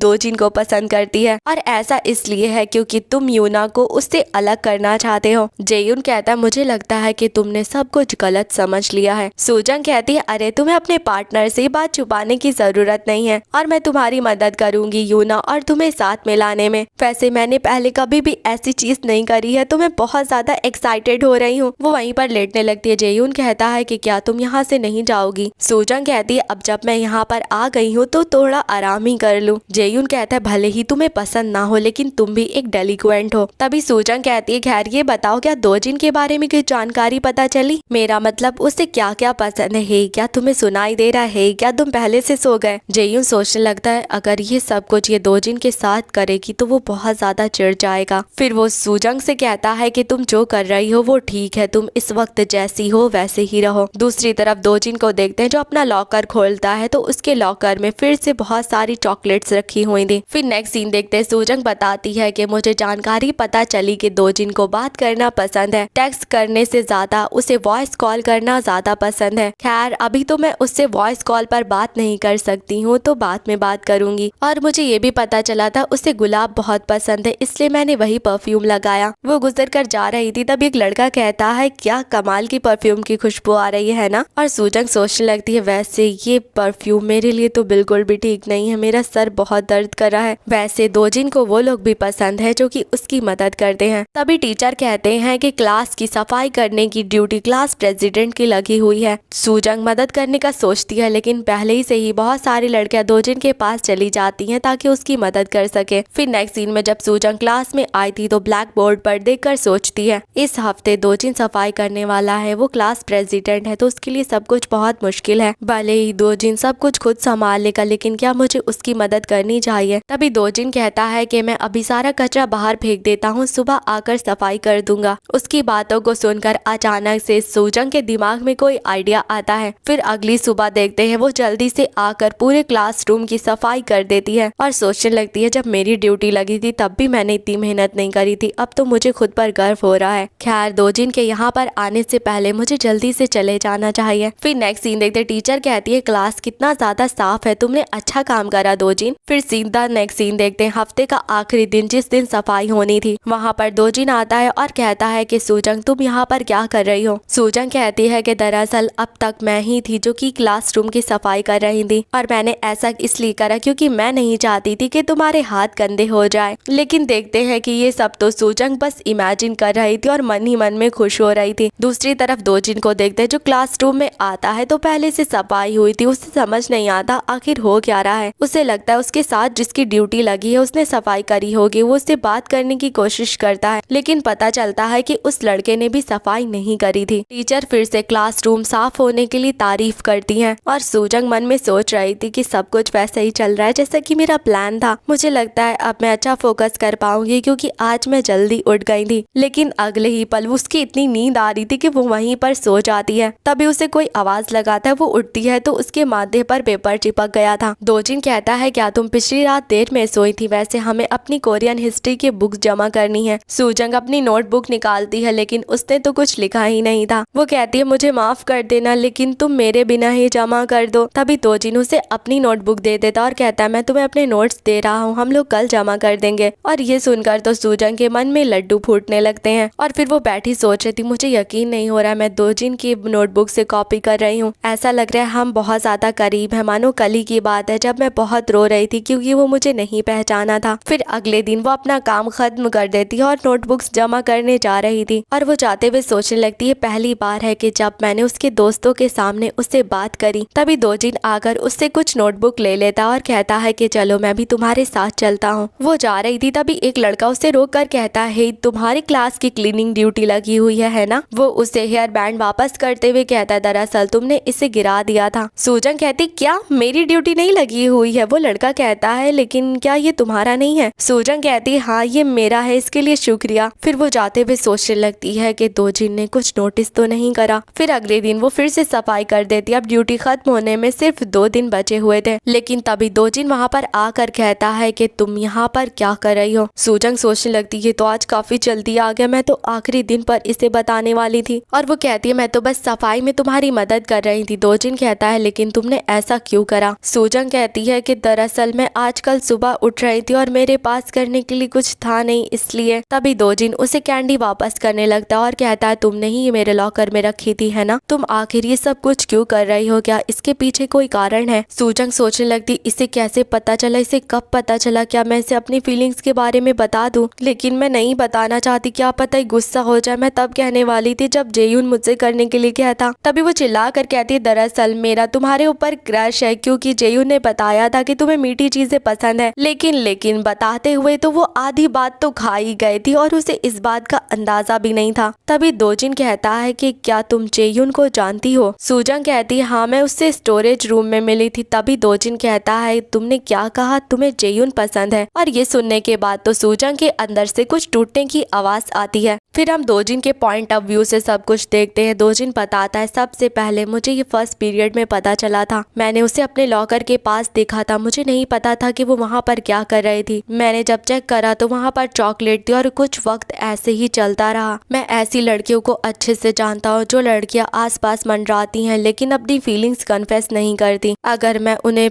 पहले ही रिजेक्ट कर दूं तो वो कह देती हैं कि मैं तो दोस्त होने के नाते तुम्हें चॉकलेट दे रही थी, और रिजेक्ट करने के बाद भी वो आसपास मंडराती हैं, पीछा नहीं छोड़ती। और ये सब होने के बाद जब वो अपनी फीलिंग्स कन्फेस करती तो मैं आराम से उन्हें रिजेक्ट कर देता। बेहतर रहेगा कि मैं उसको साफ साफ मना कर दूं। काफी बार ऐसा हुआ कि मैं जब उससे मिला तो उससे पूछने की कोशिश करी क्या तुम्हें कुछ कहना है, लेकिन उसने बात को टाल दिया। सूजंग भी उसी तरह की लड़की है जो आसपास मंडराती रहेगी लेकिन अपनी फीलिंग्स कन्फेस नहीं करेगी। फिर देखते दोजिन जब अपने घर वापस आया था तो उसकी मॉम वहीं पर बैठी हुई थी। दोजिन कहता आप तो काफी जल्दी आ गई। उसकी मॉम कहती चलो मैं तुम्हें ट्यूशन छोड़ देती हूँ। तभी वो उससे चॉकलेट लेकर कहती ये तो चॉकलेट है, क्या तुम्हें किसी लड़की ने दी है? क्या वो तुम्हारी गर्लफ्रेंड है? क्योंकि तुम तो ग्रुप प्रोजेक्ट के ऊपर कुछ हफ्तों से काम कर रहे थे। तुम्हारा दिमाग खराब हो गया है क्योंकि ये डेटिंग करने का बिल्कुल भी सही वक्त नहीं है। उनकी बातों को सुनने के बाद दोजिन अपने कमरे में आकर गहरी सांस लेता है। फिर अगले दिन वो सोचने लगता है कि क्या मुझे आज जल्दी चले जाना चाहिए क्योंकि मैं उनसे टकराना नहीं चाहता। मैं पहले से ही बहुत ज्यादा चिढ़ा हुआ हूँ, अब तो मेरा पेशेंस मेरे कंट्रोल से बाहर चला गया है। फिर देखते हैं कि आखिर सूजंग ने क्या बोल दिया था। उसने कहा था कि मेरा क्रश है और जेयून ने कहा रहा था, उसे मीठी चीजें पसंद है। और दोजिन सोचने लगता है मैं उसे रिजेक्ट करने वाला था लेकिन मैंने तो कुछ अलग ही सुन लिया। फिर वो सूजंग से कहता है क्या कहा, तुम्हें जेयुन पसंद है। सूजंग सोचने लगती है अरे यार मैंने ये क्या कह दिया, मैंने तो सब कुछ खराब कर दिया। मुझे उसे बताना होगा कि ये सब कुछ सच नहीं है। लेकिन दोजिन के इतने कोल्ड फेस को देखकर सूजंग कुछ कह ही नहीं पाती और वो अपने टूटे दिल के साथ कह देती है कि हाँ ये बात सच है, मैं जेयुन को पसंद करती हूँ और तुम उसके भाई हो, इसलिए मुझे तुम्हारी मदद चाहिए। दोजिन कहता है माफ करना, मैं उसके ज्यादा करीब नहीं हूँ इसलिए मैं तुम्हारी मदद नहीं कर पाऊंगा, इसीलिए अब तुम्हें ये सब कुछ करने की जरूरत नहीं। ये सब कहकर वो वहाँ से चला जाता है। सूजंग की आंखों से आंसू निकलने लगते हैं क्योंकि वो जो चाहती थी वो तो हुआ ही नहीं। फिर नेक्स्ट सीन में वो जेयुन से कहती है माफ करना, तुम्हारी मदद काम नहीं आई, लगता है मुझ में ही कुछ गड़बड़ है। जेयुन कहता है ऐसा थोड़ी ना है कि तुम्हें रिजेक्ट कर दिया गया, अभी भी मौका है। सूजंग कहती है कि यही तो बुरी बात है, अगर मैं उसे अपनी फीलिंग्स बताकर रिजेक्ट होती तो फिर ठीक रहता, लेकिन मैं तो एक नंबर की बेवकूफ हूँ, आखिरकार मैंने ये क्या कर दिया। उसे ऐसे देखकर जेयुन भी थोड़ी देर के लिए सोच में पड़ जाता है। फिर नेक्स्ट सीन देखते वो मुरझाए फूल की तरह जा रही थी, तभी मिन्हा कहती है आखिरकार इसको आजकल हो क्या गया है। तभी वहाँ पर जेयुन आता है और कहता है कि इस तरह से मुंह लटकाना बंद करो। सूजंग कहती है कि तुम यहाँ पर क्या कर रहे हो, ये तो सेकंड फ्लोर है। जेयुन कहता है कि मेरे साथ चलो, मुझे तुम्हें कुछ बताना है। फिर वो लोग बाहर आते हैं तो जेयुन उसे एक रूफटॉप की चाबी देने लगता है। सूजंग कहती है क्या तुम मुझे इसलिए दे रहे हो ताकि मैं वहाँ से कूद जाऊँ। जेयुन कहता है कि दरअसल दिमाग को शांत करने के लिए रूफटॉप की जो जगह है वो काफी ज्यादा अच्छी है। सूजंग सोचने लगती क्या ये ऐसा इसलिए कर रहा है ताकि मुझे बेहतर महसूस हो। फिर वो जेयुन को शुक्रिया बोलती है। फिर जाते हुए सोचने लगती है कि मैं कभी भी रूफटॉप के ऊपर नहीं गई हूँ। वाह ये कितनी अच्छी जगह है, क्या इसीलिए लोगों को रूफटॉप बहुत पसंद है। यहाँ की हवा कितनी अच्छी लग रही है, लेकिन ये आखिर सिगरेट की स्मेल कहाँ से आ रही है। वो पीछे मुड़कर देखती है तो वहाँ पर दोजिन बैठा हुआ था जो कि सिगरेट पी रहा था। सूजंग सोचने लगती है क्या दोजिन सिगरेट पी रहा है, क्या मैं कोई सपना देख रही हूँ या फिर ये कोई भूत है। दोजिन कहता है कि तुम यहाँ पर कैसे आई। सूजंग कहती है दरअसल मुझे जमीन पर चाबी पड़ी हुई मिली थी। दोजिन कहता है क्या सच में। उसके बाद थोड़ी देर के लिए सन्नाटा छा जाता है। दोजिन कहता है कि क्या तुम यहाँ पर बैठना चाहोगी। सूजंग वहाँ पर बैठ जाती है और कहती है मुझे नहीं पता था कि तुम सिगरेट पीते हो। दोजिन कहता है कि कभी कभी पी लेता हूँ और सूजंग सोचने लगती यकीन नहीं हो रहा, परफेक्ट स्टूडेंट सिगरेट पीता है। तभी दोजिन कहता है कि क्या मैं उस चाबी को वापस ले सकता हूँ क्योंकि वो मेरी है। सूजंग चाबी वापस करने लगती है लेकिन तभी उसे जेयुन की बात याद आती है कि उसकी कमजोरी को पकड़ो। सूजंग अपना हाथ बंद कर लेती है और सोचती है मैं इस वक्त वो बात क्यों सोच रही हूँ, ये सब सोचना गलत होगा लेकिन ये मेरा आखिरी मौका हो सकता है, लेकिन मैं इस तरह से किसी की कमजोरी का फायदा नहीं उठा सकती हूँ, ये गलत होगा। तभी दोजिन कहता है कि क्या तुम इस बात को सीक्रेट रखोगी, इसके बदले में मैं तुम्हारी मदद करूंगा जेयुन और तुम्हें साथ लाने में, लेकिन तुम मुझसे वादा करो मेरे स्मोकिंग करने के बारे में किसी को भी नहीं बताओगी। सूजंग सोचने लगती है कि दोजिन मुझसे मदद मांग रहा है। फिर वो कहती है कि हाँ मैं किसी को नहीं बताऊंगी। फिर नेक्स्ट सीन में वो जेयुन से कहती है कि क्या तुम्हें पता था कि रूफटॉप पर दोजिन था। जेयुन कहता है क्या तुम्हें उसकी कमजोरी पता चली। सेजिन कहती है मैं तो हैरान हो गई थी ये देखकर कि दोजिन स्मोकिंग करता है, कहीं ऐसा तो नहीं कि वो कुछ ऐसा झेल रहा है जिसके बारे में हमें नहीं पता। जेयुन कहता है तुम सच में उसको बचाने के लिए काफी अच्छे बहाने बना रही हो। सूजंग कहती है खैर दोजिन ने मुझसे कहा है कि वो मुझे मदद करेगा तुम्हारे साथ आने में। जेयुन कहता है क्या कहा, ये किस तरह की बकवास कर रही हो। सूजंग कहती है कि उसने कहा है कि बदले में मैं उसकी बात को सीक्रेट रखूं। जेयुन कहता है क्या कहा, इस तरह से प्लान काम नहीं करेगा। सूजंग कहती है कि दोजिन ने खुद ही समझ लिया कि मैं तुम्हें पसंद करती हूँ और मैं इस बात को बदल भी नहीं सकती। जेयुन कहता है तो फिर बताओ आखिर अब तुम क्या करने वाली हो। सूजंग कहती है कि मुझे लगता है कि ये आइडिया अच्छा रहेगा, मतलब वो तुम्हें मेरे साथ लाने की कोशिश करेगा लेकिन हम लोग टीम बना लेंगे, उसके बाद तू मेरी मदद करना ताकि मैं दोजिन के साथ आ सकूं। जेयुन कहता है अच्छा ठीक है, वैसे वो गधा तुम्हारी मदद कैसे करने वाला है। सूजंग कहती है कि ये बात तो मुझे भी नहीं पता। फिर नेक्स्ट सीन देखते हैं, क्लास शुरू हो जाती है। सूजंग के पास दोजिन का मैसेज आता है जिसमें लिखा हुआ था क्या तुम इस हफ्ते फ्री हो, मेरे साथ मूवी देखने चलोगी। इस मैसेज को पढ़ने के बाद तो सूजंग बहुत ज्यादा खुश हो जाती है और सोचने लगती है क्या ये कोई सपना है, मैं दोजिन के साथ मूवी देखने जा रही हूँ, मुझे यकीन ही नहीं हो रहा। फिर नेक्स्ट सीन में वो सोचती है वैसे मैंने सोचा तो यही था लेकिन ये क्या हो रहा है। देखते हैं कि वो दोजिन के साथ आई थी लेकिन वहाँ पर जेयुन यूना के साथ भी आया था और ये सब कुछ दोजिन का प्लान था।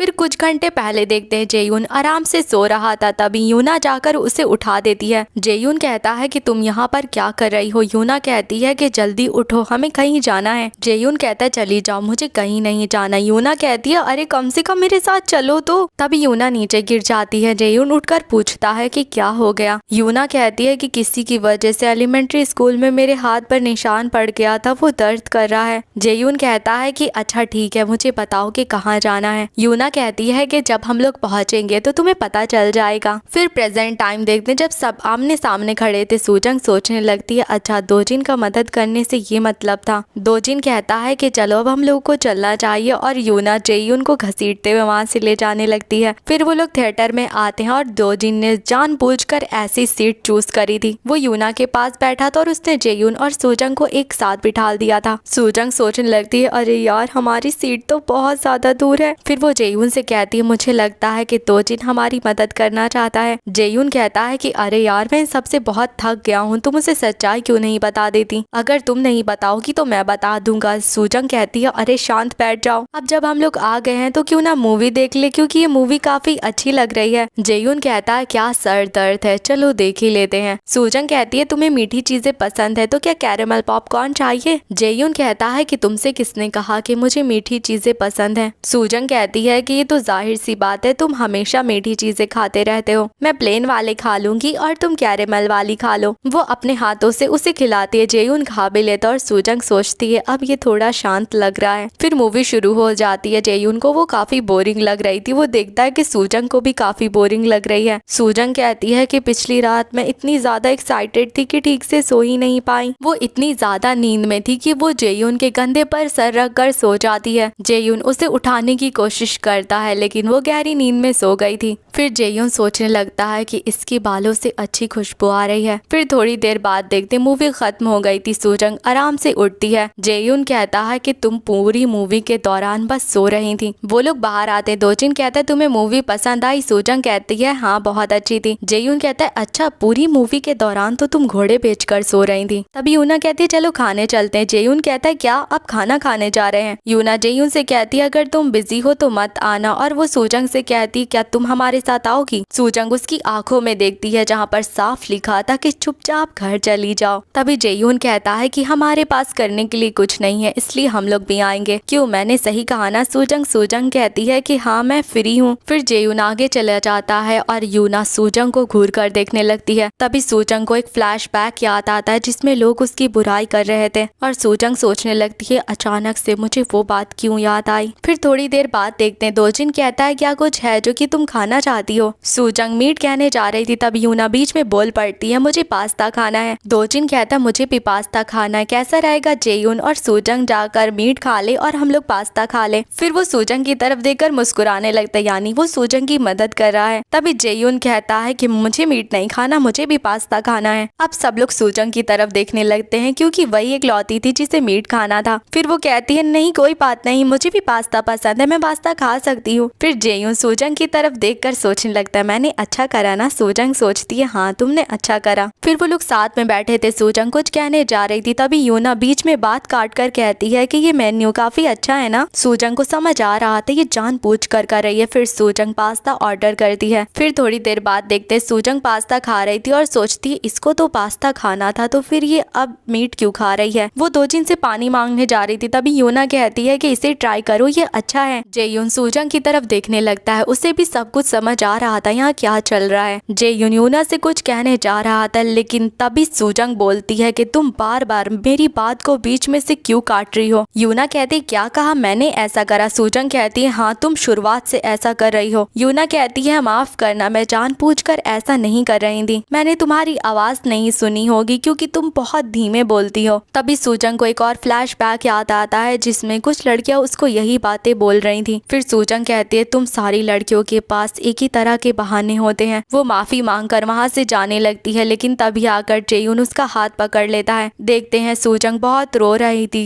जेयून कहता है कि तुम रो क्यों रही हो। सूजंग कहती क्या मैं इकलौती हूँ जिसको ऐसा महसूस हो रहा है। मुझे लगता है मैं ही गलत थी जिसने सब गलत समझ लिया और सबका मूड खराब कर दिया। जेयून कहता है कि तुम पहले से गुस्सा हो इसलिए रोना बंद करो। सूजंग कहती है कि अगर ऐसी बात है तो सच में मैं अजीब लड़की की हूँ। जेयुन कहता है कि तुम अजीब नहीं हो यूना, जानबूझकर शुरुआत से तुम्हारी बात काट रही थी। रोना बंद करो वरना तुम और गुस्सा हो जाओगी, इसके बजाय तुम्हें उसे गाली देना चाहिए। खैर चलो घर चलते हैं, वैसे भी मैं काफी ज्यादा थक चुका हूँ। तभी सूजंग कहती है कि मुझे अच्छा लग रहा है कि मैंने अपना मन हल्का कर लिया। जेयुन सोचने लगता है कि अभी तो ये रो रही थी, अगले ही पल मुस्कुराने लगी। फिर वो सूजंग से कहता है कि सच कहूँ तो उस वक्त तुम काफी ज्यादा कूल लग रही थी। सूजंग कहती है क्या सच में? जेयुन कहता है कि हाँ, मुझे लगा था तुम बेवकूफ हो जिसे बोलना नहीं आता। सूजंग कहती है क्या कहा? आखिर ये किस तरह की तारीफ थी? फिर अगली सुबह स्कूल का सीन देखते हैं, लंच टाइम हो रहा था। मिन्हा कहती है ओए सूजंग जल्दी से चलो वरना हम तुम्हें पीछे छोड़कर चले जाएंगे। सूजंग कहती है बस 1 मिनट रुक जाओ, मुझे फोन नहीं मिल रहा। वो जाने लगती तभी उसके सामने दोजिन आकर खड़ा हो जाता है। सूजंग सोचने लगती है मैं इसका चेहरा भी नहीं देख पा रही क्योंकि मुझे कल की बात को लेकर काफी शर्म आ रही है। वो मुझे ऐसी लड़की समझ रहा होगा जो कि बहुत चिल्लाती और जिसने की मूड खराब कर दिया। वो जाने लगती है तभी दोजिन उसके पास आकर कहता है क्या लंच के बाद तुम रूफ टॉप पर आना चाहोगी? दोजिन ने अचानक से ऐसा कहा इसलिए सूजंग थोड़ी सरप्राइज हो जाती है। फिर नेक्स्ट सीन देखते हैं, वो रूफ टॉप पर पहुंचती है और दोजिन कहता है कल जो हुआ था उसके लिए मुझे माफ कर देना, मैं यूना की तरफ से तुमसे माफी मांगता हूँ। सूजंग कहती है कि माफी तो मुझे मांगनी चाहिए कि मैं गुस्सा कर कर वहाँ से चली गई थी। दोजिन कहता है मुझे नहीं लगता कि तुम ऐसी लड़की हो जो कि गुस्सा करती रहती हो। सूजंग कहती है कि ऐसा नहीं है, मैं काफी आसानी से गुस्सा हो जाती हूँ। दोजिन कहता है ऐसी बात है, मैंने इस बात की उम्मीद तो नहीं करी थी। सूजंग सोचने लगती है लेकिन इससे ज्यादा तो मैं तुमसे सरप्राइज हूँ। क्या रोज ये यहाँ पर स्मोक करता है? लेकिन कब से? क्या मैं इससे पूछ सकती हूँ? फिर वो दोजिन से कहती है कि दोजिन तुम कब से स्मोकिंग कर रहे हो? दोजिन कहता है कि शायद से मिडिल स्कूल से। सूजंग कहती है क्या इतनी जल्दी? दोजिन कहता है कि सच कहूँ तो मैंने स्मोकिंग के अलावा और भी चीजें करी हैं, जैसे कि मोटरसाइकिल के पीछे मैं बैठ चुका हूँ। सूजंग कहती है क्या तुम किसी तरह की बुली हो? दोजिन कहता है मुझे नहीं पता, लेकिन जिनके साथ मैं घूमता हूँ वो हो सकते हैं, हालांकि मैं यकीन से नहीं कह सकता क्योंकि हम लोग सिर्फ स्कूल के बाहर मिलते हैं। सूजंग कहती है अच्छा ये तो पहले की बात है ना, लेकिन अब का क्या? दोजिन कहता है कि अभी के बारे में मुझे नहीं पता क्योंकि अब मैं उनके साथ राइड नहीं करता। सूजंग कहती है मोटरसाइकिल काफी खतरनाक होती हैं, अगर क्रैश हुआ ना तो तुम मर सकते हो। दोजिन कहता है लेकिन मैं फिर भी उनके साथ बैठना चाहता हूँ क्योंकि मुझे बहुत बेहतर महसूस होता है। सूजंग कहती 1 मिनट, मुझे पता है कि तुम क्या कहना चाहते हो, क्या मैं तुम्हें राइड दूं? फिर नेक्स्ट सीन देख, वो अपनी साइकिल दिखाती है। दोजिन कहता है कि ये तो साइकिल है, बाइक थोड़ी ना है। सूजंग कहती है कि बैठ जाओ, तुम्हें बाइक जैसा महसूस होगा। फिर सूजंग साइकिल चलाती है और पूछती है कैसा महसूस हो रहा है। उसके बाल उड़ते हुए दोजिन के फेस पर टकरा रहे थे। फिर वो लोग एक ढलान पर पहुंचते हैं और सूजंग कहती कैसा महसूस हो रहा है, क्या उसी तरह से हवा लग रही है? दोजिन कहता है कि मोटरसाइकिल तो नहीं लग रही लेकिन ये इतना बुरा भी नहीं है। फिर सूजंग उसे घर छोड़ देती है और कहती है मैं तुमसे कल मिलती हूँ दोजिन। तभी दोजिन कहता है क्या तुम थोड़ी देर के लिए अंदर आना चाहोगी? ये सुनकर तो सूजंग हैरान हो जाती है। दोजिन कहता है कि तुम जेयुन से मिल सकती हो। सूजंग सोचती है अच्छा इसीलिए कह रहे हो। फिर वो लोग घर में आ जाते। दोजिन जाकर जेयुन के रूम में नॉक करता है लेकिन जेयुन वहाँ पर नहीं था। दोजिन कहता है लगता है वो इस वक्त घर पर नहीं है, क्या तुम थोड़ी देर इंतजार करना चाहोगी? तुम जाकर वहाँ पर सोफे पर बैठ जाओ, मैं कुछ पीने के लिए लेकर आता हूँ। फिर वो कुछ स्नैक्स लेकर आता है और सूजंग सोचती है अब जब मैं सोच रही हूँ तो मैं पहली बार किसी लड़के के घर में आई हूँ और यहाँ पर सिर्फ हम दोनों हैं। ज्यादातर कॉमिक्स में कुछ हो जाता है लेकिन फिक्र मत करो सूजंग, कुछ भी नहीं होने वाला है। लेकिन यहाँ पर इतना सन्नाटा क्यों हो गया? क्या मुझे कुछ कहना चाहिए? तभी दोजिन उसकी तरफ बढ़ने लगता है। सूजंग को समझ नहीं आता ये क्या हो रहा है। वो अपनी सांस को रोक लेती है और उसका चेहरा अजीब सा हो जाता है। ये देखकर दोजिन हंसने लगता है और कहता है कि मैं तो रिमोट उठा रहा था। सूजंग बहुत एम्बैरेस हो जाती है। दोजिन कहता है क्या तुम टीवी देखना चाहोगी? फिर वो लोग टीवी के ऊपर कोई फनी मूवी देखने लगते हैं और सूजंग सोचने लगती है क्या ये कोई स्टैचू है, इसके चेहरे पर तो कोई एक्सप्रेशन ही नहीं आ रहा। फिर वो दोजिन से कहते हैं क्या तुम कुछ और देखना चाहोगे? वो चैनल बदलती रहती है और एक मोटरसाइकिल वाला चैनल लग जाता है। सूजंग दोजिन की तरफ देखती है जो उस चैनल को बड़े ध्यान से देख रहा था और सूजंग सोचती है मैं इमेजिन कर रही हूँ या फिर इसकी आंखें सच में चमक रही हैं। तभी दोजिन कहता है कि तुम्हें यकीन है कि तुम्हें कुछ और नहीं देखना? सूजंग कहती है नहीं, इसमें भी तो मजा आ रहा है, मैं यही देखूंगी। फिर थोड़ी देर बाद देखते दोजिन काफी फोकस के साथ टीवी देख रहा था। तभी सूजंग कहती 1 घंटा हो गया। दोजिन कहता है कि जेयुन इतनी देर में तो घर नहीं आता। सूजंग कहती लगता है अब मुझे चलना चाहिए। दोजिन कहता है माफ करना, मैंने तुम्हारा वक्त बर्बाद कर दिया। सूजंग कहती है कोई बात नहीं, तुम तो को मदद करने की कोशिश कर रहे थे। फिर सूजंग जाते हुए सोच रही थी कि उसने मुझे अपनी दिलचस्पियों के बारे में बताया। वो मेरे साथ साइकिल पर भी बैठा और मैं उसके घर भी गई। तभी सूजंग को याद आता है कि वो अपनी साइकिल तो भूल ही आई है। सूजंग अपनी साइकिल लेने के लिए वापस आती है, लेकिन तभी उसे जेयून नजर आता है। सूजंग सोचने लगती है कि जेयून इस वक्त यहाँ पर क्या कर रहा है। वो जेयून को आवाज लगाने जा रही थी, लेकिन तभी वहाँ पर उसकी मॉम आती हैं और कहती हैं कि तुम्हारी हिम्मत कैसे हुई अपनी माँ से इस तरह से बात करने की। जेयून कहता है कि आपने तो पहले ही मेरे ऊपर से गिव अप कर दिया है, तो फिर मुझे अकेला छोड़ दीजिए। तभी जेयून की मॉम कहती हैं कि अगर तुम थोड़े भी दोजिन की तरह होते तो मैं तुम्हारे ऊपर से गिव अप ना करती। कौन इस बात पर यकीन करेगा कि तुम दोजिन के भाई हो और मेरे बेटे हो। तुम किसी भी काम के नहीं हो, तुम मेरी जिंदगी के सबसे बड़ी शर्मिंदगी हो। ये सब कहकर वो वहाँ से चली जाती और सूजंग को तो यकीन ही नहीं होता उसने ये क्या सुन लिया। सूजंग चुपके से निकलने की कोशिश करती है, लेकिन देर हो गई थी क्योंकि जेयून ने उसे देख लिया था। लेकिन जेयून उसे इग्नोर करके वहाँ से जाने लगता है। सूजंग उसे रोकने जा रही थी, तभी उसका पैर साइकिल में लड़ जाता है और वो नीचे गिर जाती है। फिर वो साइकिल उठाकर जाने लगती है, लेकिन जेयून उसे नजर नहीं आता। सूजंग सोचती है क्या मुझे ऐसा दिखाना चाहिए कि मैंने कुछ नहीं देखा, कि वो अकेला रहना चाहता होगा। खैर चलो घर चलते, मैं वैसे भी उसे ढूंढ नहीं पाऊंगी। लेकिन तभी उसे जेयून नजर आ जाता है जो कि पार्क में बैठा हुआ था। सूजंग सोचती है अब मुझे क्या करना चाहिए, वो अकेला रहना चाहता होगा, लेकिन मैं ऐसा भी तो नहीं दिखा सकती, मैंने उसे नहीं देखा, हमारी आंखें टकरा गई थी। अरे यार मुझे समझ नहीं आ रहा ऐसे वक्त में मुझे क्या करना चाहिए। लेकिन देखते हैं जेयून उसे ऐसी हरकतें करते देख रहा था और सोच रहा था आखिर ये लड़की कर क्या रही है। वो सूजंग को आवाज लगाने जा रहा था, लेकिन तभी सूजंग वहाँ से जाने लगती है। इस वजह से जेयून को काफी ज्यादा ऑकवर्ड लगने लगता है। फिर वो सोचने लगता है आखिर मैं किस बात की उम्मीद कर रहा था, यहाँ पर मैं सिर्फ अकेला हूँ। तभी उसके सामने कोई आइसक्रीम करता है, वो कोई और नहीं बल्कि सूजंग थी जो कहती क्या तुम इसे खाना चाहोगे। जेयून उसे घूरने लगता है। सूजंग कहती जल्दी करो वरना ये पिघल जाएगी। जेयून उस आइसक्रीम को फेंक देता और कहता मुझे गुस्सा दिलाना बंद करो और चली जाओ यहाँ से। सूजंग आइसक्रीम को डस्टबिन में फेंक देती है। फिर वो जेयून को देखती है, शायद उसे अपनी गलती का पछतावा हो रहा था। सूजंग सोचती है अगर इसे इस तरह से पछतावा होने वाला था तो इसने ऐसा करा ही क्यों। फिर वो उसे एक और आइसक्रीम देती है और कहती है ये एक के साथ एक फ्री मिली थी, ये आखिरी बची है इसलिए इसको फेंकना मत समझे। तुम क्या कर रहे हो, इसे जल्दी खाओ वरना ये पिघल के गायब हो जाएगी। तभी जेयून उस आइसक्रीम को खा लेता और कहता जब मैंने कहा था मुझे अकेला छोड़ दो तो तुमने क्यों नहीं सुना। सूजंग कहती है माफ करना, तुम्हारी जगह पर मैं होती तो मैं अकेली बिल्कुल नहीं रहना चाहती और यही वजह है कि मैंने तुम्हें अकेला नहीं छोड़ा। जेयून कहता है कि आखिर हम इतने करीब कब हो गए। सूजंग कहती क्या तुम भूल गए मेरा तुम्हारे ऊपर क्रश है। जेयून तो इतना शॉक हो गया था कि उसके मुंह से आइसक्रीम स्टिक भी छूट जाती है। सूजंग कहती है अरे वही गलत फहमी, क्या तुम भूल गए। जेयून कहता है कि दोजिन यहाँ पर नहीं है तो तुम ऐसी बात क्यों कर रही हो। सूजंग कहती है तुम्हें पता है मैं दोजिन के काफी करीब आ चुकी हूँ, मैं उसके घर गई थी और इसी वजह से मैं तुमसे टकरा गई। हमारे बीच में काफी बड़ी गलत फहमी है, लेकिन मैंने सोचा नहीं था मैं उसके करीब जा पाऊंगी और ऐसा इसलिए हुआ क्योंकि मैं तुमसे मिली, तुमने मेरी बहुत मदद करी और इसके अलावा तुमने मेरी बातों को सुना, मुझे हिम्मत दी। अगर तुम ना होते तो मैं कुछ ना कर पाती, इसीलिए मैं ये कहना चाहती हूँ। तभी जेयून कहता है कि मैं जानता हूँ तुम क्या कहना चाहती हो, इसलिए चुप हो जाओ। सूजंग कहती है अच्छा तो तुम समझ गए, तब तो सही है, वैसे काफी ज्यादा देर हो गई है, अब हम लोगों को घर चलना चाहिए। तभी जेयून उसका हाथ पकड़ लेता है। सूजंग पीछे मुड़कर उसे देखने लगती है। तभी जेयून कहता है कोई बात नहीं, तुम घर जाओ, तुम चाहो तो मैं घर तक तुम्हें छोड़ सकता हूँ। सूजंग कहती कोई बात नहीं, मैं साइकिल से आई हूँ तो चली जाऊंगी। फिर अगली सुबह देखते हैं सूजंग बार बार जेयून को मैसेज कर रही थी, लेकिन वो रिप्लाई नहीं कर रहा था। सूजंग के पास कुकीज के 2 डब्बे थे और वो सोचती है मैं उसे ये देना चाहती थी, लेकिन वो कहाँ पर है। तभी उसे दोजिन नजर आता है। वो एक कुकी का डब्बा दोजिन को देने लगती है और कहती है कि मैं ये जेयून के लिए लेकर आई थी, लेकिन एक्स्ट्रा बन गए, लेकिन ये काफी अच्छे हैं, तुम खा सकते हो और वैसे भी तुम्हें मीठी चीजें पसंद है। दोजिन कहता है क्या जेयून ने ऐसा कहा है कि मुझे मीठा पसंद है। सूजंग सोचने लगती है अरे नहीं, इस बात को तो सीक्रेट रखना था। तभी दोजिन कहता है सच कहूँ तो मुझे मीठी चीजें पसंद नहीं है। ये बात सुनकर तो सूजंग काफी ज्यादा हैरान हो जाती है। जेयून को देखते हैं जो कि बैठा गेम खेल रहा था, लेकिन उसके दिमाग में पिछली रात जो सूजंग के साथ बातें हुई थी वही घूम रही थी। जेयून सोचता है आखिर चीजें ऐसे कैसे हो गई, शुरुआत में तो मैं बस थोड़ा सा बदला लेना चाहता था। फिर हम एक पहले का सीन देखते, वो इसी जगह पर बैठा गेम खेल रहा था। तभी वहाँ पर उसके कुछ दोस्त आकर कहते हैं जेयून तुम यहाँ पर क्या कर रहे हो। जेयून कहता है अगर तुम लोगों को तुमको स्मोकिंग करनी है तो कहीं और जाकर करो। उसके दोस्त कहते हैं अरे यार यहाँ पर कोई भी जगह नहीं है। वो लड़की कहती है क्या तुम लेना चाहोगे? जेयून कहता है कि मुझे ये पसंद नहीं, मेरे चेहरे से दूर हटाओ। वो लड़की कहती है अरे क्या तुम कोई बच्चे हो जो कि हर वक्त कैंडी खाते रहते हो? जेयून जाने लगता है। तभी वो लड़की कहती है यहीं पर इंतजार करो, जिम टीचर यहीं पर घूम रहे थे। जेयून कहता है कि मेरे चेहरे से इसको दूर हटाओ, कितनी स्मेल आ रही है। देखते हैं कि तभी उस जगह से गुजरकर दोजिन जा रहा था। उसकी नजर जेयून पर पड़ती है जिसके आसपास सिगरेट का धुआं था, लेकिन दोजिन वहां से चला जाता है। जेयून सोचता है इसको भी अभी यहाँ पर आना था। फिर नेक्स्ट सीन देखते हैं, जेयून अपने क्लास में बैठा था। तभी एक लड़का आकर कहता है जेयून टीचर तुम्हें ऑफिस में बुला रहे हैं। जेयून ऑफिस में जाता है तो वहाँ पर वो सिगरेट पीने वाले बच्चे पहले से मौजूद थे। जेयून कहता है कि इन लोगों की बात मत सुनिएगा, मैं स्मोकिंग नहीं कर रहा था। वो लोग कहते हैं तुम्हें क्या लगता है कि हम लोग तुम्हारी शिकायत करेंगे? टीचर कहते हैं कि मुझे सच्चाई बताओ, मैंने सुना था कि तुम उन लोगों के साथ बैठे हुए थे। जेयून को समझ आ जाता शिकायत किसी और ने नहीं बल्कि दोजिन ने करी होगी। जेयून बताना चाह रहा था कि वो स्मोकिंग नहीं कर रहा था, बस बैठा था, लेकिन टीचर उसकी बात नहीं सुनते। फिर देखते हैं कि बाकी बच्चों के साथ जेयून को भी सफाई करने की पनिशमेंट मिल जाती है और जेयून यही सोच रहा था उस गधे की वजह से अब मुझे पूरा हफ्ता काम करना पड़ेगा। फिर जेयून जिम स्टोर रूम में आकर लेट गया था और वो बताता है जब मैंने अपनी आंखें खोली तो मेरे सामने एक अजीब लड़की बैठी हुई थी। वो काफी बेवकूफ लग रही थी, ऐसी लड़कियों में से एक जिन्हें दोजिन पसंद नहीं करता। मैं तो थोड़ा प्रैंक करना चाहता था ताकि दोजिन को परेशान कर सकूं, लेकिन धीमे धीमे मुझे पता चला उस लड़की की फीलिंग्स सच्ची हैं। वो अपनी पूरी कोशिश कर रही थी, वो बस एक अच्छी इंसान है। मैं हर बार जब भी उसे सच्चाई बताने की कोशिश करता तो उसकी आंखों में देखकर मैं उसको बता नहीं पाता, लेकिन मैं जो कुछ भी सोच रहा हूँ ना ये सब कुछ बस बहाने हैं। मुझे उससे कह देना चाहिए मैंने तुम्हें जो बताया है उन सारी चीजों से दोजिन नफरत करता है। मैं तो बस तुम्हें इस्तेमाल कर रहा था ताकि दोजिन को मजाक कहा सकूं। तभी जेयून को कोई आवाज लगाता है। वहाँ पर एक लड़का आकर कहता है तुम यहाँ पर क्या कर रहे हो? होमरूम टीचर यहीं पर घूम रहे हैं, वो जल्दी यहाँ पर भी आ जाएंगे। वैसे क्या तुम हमारे साथ बाद में इंटरनेट कैफे चलना चाहोगे? लेकिन जेयून मना कर देता है। वो जा रहा था तभी उसके सामने सूजंग आकर खड़ी हो जाती। जेयून कहता है कि तुम यहाँ पर क्या कर रही हो? तभी सूजंग उसके मुंह पर कुकीज का डब्बा फेंक कर मारती है और उसकी आंखों में आंसू थे। जेयून तो काफी ज्यादा शॉक हो जाता है, लेकिन सूजंग वहाँ से चली जाती है। जेयून उसे रोकने जा रहा था तभी उसका पैर कुकीज के डब्बे पर पड़ता है। सूजंग बारिश में भीगती हुई जा रही थी और सोच रही थी उसने मुझसे जो कुछ भी कहा सब कुछ झूठ था। मुझे समझ नहीं आता आखिरकार हमेशा मेरे साथ ही ऐसा क्यों होता है। फिर वो पास्ट का सीन याद करती है जिसमें एक लड़की कह रही थी तुम्हारी पर्सनालिटी की वजह से तुम्हें कोई पसंद नहीं करता। मैं शर्त लगा कर कह सकती हूँ कि जब तुम हाई स्कूल में जाओगी तब भी अकेली रहोगी। सूजंग सोचने लगती है क्या मैं इतनी ज्यादा अजीब हूँ जो सब लोग मेरे साथ ऐसा करते हैं? लेकिन तभी जेयून आकर उसका हाथ पकड़ लेता और कहता प्लीज सिर्फ एक बार मेरी बात सुन लो। सूजंग कहती है कि मुझे तुम्हारी कोई बात नहीं सुननी। क्या तुम्हें मुझे परेशान कर कर इतना मजा आ रहा था एक बेवकूफ लड़की को देखकर जो कि तुम्हारे इशारों पर चल रही थी? चले जाओ यहाँ से, तुम भी बाकी सबसे बिल्कुल भी अलग नहीं हो। तभी जेयून कहता है कि मुझे माफ कर दो, मैंने तुमसे झूठ बोला, तुम्हें धोखा दिया। मैं तुमसे बस इतना ही कह सकता हूँ कि प्लीज मुझे माफ कर दो। और सूजंग सोचने लगती है कि ये वो बात है जो कि मैं पहले सुनना चाहती थी और उस वक्त मैं उसे माफ भी कर देना चाहती थी। फिर वो जेयून से कहती है अगर तुमने दोबारा मुझसे झूठ बोला तो मैं तुम्हें जान से मार दूंगी। फिर जैसे ही सूजंग का गुस्सा ठंडा होता है उसे एहसास होता है कि कितनी ज्यादा ठंड हो रही है। आखिर ये इस तरह से चुपचाप क्यों खड़ा हुआ है? क्या इससे ठंड नहीं लग रही? फिर वो जेयून से कहती है कि मेरा घर पास में है, क्या तुम मेरे घर आना चाहोगे? फिर नेक्स्ट सीन देखते वो दोनों घर आ गए थे और सूजंग ने जेयून को कुछ कपड़े भी उधार दे दिए थे क्योंकि दोनों भीग गए थे। सूजंग कहती है कि तुम्हारा यूनिफॉर्म सूखने के लिए डाला है इसलिए थोड़ा इंतजार करना पड़ेगा। वैसे ये बताओ कि आखिरकार तुमने मुझसे झूठ क्यों बोला? जेयून कोई जवाब नहीं देता। सूजंग कहती है अच्छा तो तुमने मेरा इस्तेमाल करा ताकि तुम अपने बड़े भाई से बदला ले सको। इसका मतलब अब तक मैं सिर्फ वही चीजें कर रही थी जो कि दोजिन को परेशान कर रही थी। जेयून कहता है मुझे माफ कर दो लेकिन इस बार मैं सच में तुम्हारी मदद करूंगा। सूजंग कहती कोई बात नहीं, ये ऐसी चीज नहीं है कि किसी और की मदद काम आएगी। तभी उसके दिमाग में कुछ क्लिक होता और वो कहती है एक मिनट, अब जब मैं सोच रही हूँ तो इसका मतलब मैं भी तो दोजिन को बेवकूफ बना रही हूँ। जेयून सोचने लगता है कि बड़ी जल्दी तुम्हें रियलाइज हो गया। सूजंग कहती है कि जैसे मैं गुस्सा हो गई थी वैसे अगर उसे पता चलेगा तो वो भी गुस्सा हो जाएगा। अब मैं क्या करूँ? वो पहले से ही किसी और की गलती की वजह से मुझे पसंद नहीं करता। तभी जेयून कहता है कि उसे सच्चाई बता दो जैसे कि मैंने बताई और तुमने मुझे माफ कर दिया। लेकिन दोजिन की पर्सनालिटी थोड़ी अलग है, इसलिए शायद से वो ऐसा ना करे। सूजंग की तो उम्मीद टूट जाती है और वो कहती है दोजिन बहुत अच्छा है, वो एक एंजल की तरह है। जेयून कहता है कि क्या हो अगर वो ऐसा इंसान ना हो, क्या पता उसकी भी पर्सनालिटी बेकार हो और वो एक नंबर का मतलबी इंसान हो, क्या तब भी तुम उसे पसंद करोगी। सूजंग कहती है मुझे लगता है कि जेलेसी की वजह से तुमने अपने दिमाग में अपने बड़े भाई की गलत इमेज बना ली है। जेयून कहता है अगर तुम्हें इस बात पर भरोसा नहीं करना तो जिंदगी भर अपनी आंखों पर पट्टी बांधी रहो। फिर अगली सुबह देखते हैं इतनी बारिश में भीगने की वजह से दोनों ही बीमार पड़ गए थे। वो क्लास से गुजर कर जा रही थी, तभी उसकी नजर दोजिन पर पड़ती है और सूजंग सोचने लगती है क्या दोजिन ऐसा इंसान हो सकता है जैसा कि जेयून ने बताया था। खैर मुझे नहीं लगता, हो सकता है कि जेयून सिर्फ जेलसी की वजह से कह रहा हो। हालांकि दोजिन परफेक्ट स्टूडेंट है, लेकिन मुझे पता चला कि वो स्मोकिंग करता है। जैसी पर्सनालिटी उसकी बाहर से दिखती है शायद से अंदर से वो वैसा ना हो। अगर दोजिन एक अच्छा इंसान नहीं है जैसा कि जेयून ने बताया तो क्या मैं उसे नापसंद करने लगूंगी। अब जब मैं इस बारे में सोच रही हूँ तो मैं उसे पसंद क्यों करने लगी थी। मैं जानती हूँ वो स्मार्ट है, पॉपुलर है और बहुत फ्रेंडली है। वो मेरे साथ वैसा ही बर्ताव करता है जैसा वो बाकी सब लोगों के साथ करता है। मैं दोजिन से इसलिए बात करना चाहती थी क्योंकि उसकी दुनिया मेरी दुनिया से एकदम अलग थी, या फिर उस टाइम की वजह से जो पहले हुआ था। वो ये सब सोच ही रही थी, तभी दोजिन आकर कहता है कि तुम यहाँ पर क्या कर रही हो। फिर उसी टाइम पर सीन शिफ्ट होता है जब सूजंग को पता चला था कि दोजिन को मीठी चीजें पसंद नहीं। फिर वो बाकी चीजों के बारे में भी पूछती है जिसके बारे में जेयून ने उसे बताया था, लेकिन दोजिन कहता है कि मुझे इनमें से कुछ भी पसंद नहीं है। फिर सूजंग तो बहुत हैरान हो गई थी और दोजिन प्रेजेंट में सोच रहा था। सूजंग ने ऐसा चेहरा बनाया था, उसके बाद वो वहाँ से भाग गई थी। फिर वो सूजंग से कहता है क्या तुम्हारे और जेयून के बीच में कल कुछ हुआ है। सूजंग कहती है कुछ भी नहीं हुआ और वो सोचने लगती है दोजिन की असली पर्सनालिटी के बारे में जानने से पहले बेहतर रहेगा कि मैं उसे सच्चाई बता दूं। फिर अगली सुबह वो क्लास में आने से पहले सोच रही थी कि वो मेरे सामने ही है। मुझे यकीन है कि जब मैं उसे सच्चाई बताऊंगी तो वो मुझे माफ कर देगा। वो क्लास में आती है। दोजिन कहता है कि आज तो तुम काफी जल्दी आ गई सूजंग। वैसे जेयून के साथ चीजें कैसे चल रही हैं मुझे पता है। मैंने कहा था मैं तुम्हारी मदद करूंगा, लेकिन मैं यकीन के साथ नहीं कह सकता कि मेरी मदद कुछ काम आएगी या नहीं। जिस तरह से मैं जेयून को जानता हूँ तो उसे हिंट जल्दी समझ में नहीं आते, तो मुझे लगता है बेहतर रहेगा कि तुम उसे साफ साफ बता दो। सूजंग हिम्मत करके बताने जा रही थी दरअसल दोजिन असल में बात ये है कि, लेकिन तभी वहाँ पर यूना आ जाती है और कहती है अच्छा तो ये सब कुछ चल रहा है। फिर यूना सोचने लगती है आजकल मैं एक लड़की को काफी नोटिस कर रही हूँ। जब मैंने उसे पहली बार देखा था तो मुझे वो थोड़ी क्यूट लगी थी। वो अक्सर ही दोजिन के पास आती थी जैसे कि बाकी लड़कियां आती थी, इसलिए मुझे ज्यादा फिक्र नहीं हुई और वो ऐसी चीजें कर रही थी जो दोजिन बिल्कुल भी पसंद नहीं करता। फिर देखते हैं कि यूना जब दोजिन के साथ स्कूल से जा रही थी तभी दोजिन कहता है क्या तुम मेरी एक मदद कर सकती हो, क्या तुम जेयून को सिनेमा हॉल ला सकती हो। वो मेरी बात नहीं सुनेगा, शायद तुम्हारी बात सुन ले। यूना कहती मुझे बदले में क्या मिलेगा। दोजिन कहता है तुम्हें क्या चाहिए। यूना कहती है मुझे डेट पर जाना है। दोजिन कहता है हाँ क्यों नहीं। यूना कहती है दोजिन क्या तुम्हारी तबीयत ठीक है, तुम्हारे सर पर चोट वोट तो नहीं लग गई। और वो सोचने लगती है दोजिन का दिमाग खराब हो गया है या फिर वो सच में होश में आ गया है। वैसे उसे होश में तो आना ही चाहिए था, यहाँ पर मेरी जैसी कोई और लड़की नहीं है। और फिर वही सीन देखते हैं जब यूना आई थी, लेकिन उसको उम्मीद नहीं थी कि दोजिन सूजंग को लेकर आएगा। यूना कहती है आखिर चल क्या रहा है। दोजिन कहता है तुम ही तो डेट पर जाना चाहती थी। यूना कहती क्या तुम इसे डेट बोलते हो। दोजिन कहता है मूवी देखना, डिनर करना, ये डेट ही तो है। यूना अपने मन में कहती है कभी कभी मैं सोचती हूँ काश देख पाती आखिर इसके दिमाग में चलता क्या रहता है। धीमे धीमे कर